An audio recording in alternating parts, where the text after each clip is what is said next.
রবিন জানা, রবিন জানা ফাইনাল ম্যাচে রানার ম্যাচ এর পুরস্কারটি তুলে দিচ্ছে।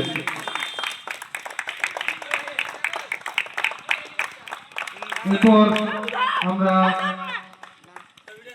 বেস্ট প্লেয়ার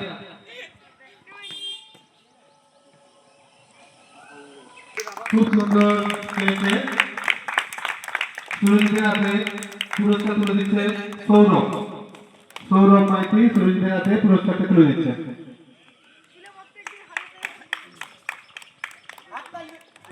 খুব সুন্দর খেলেছে।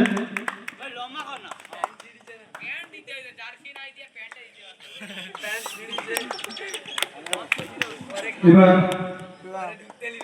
গোলকিপার বেস্ট গোলকিপার অনুপম।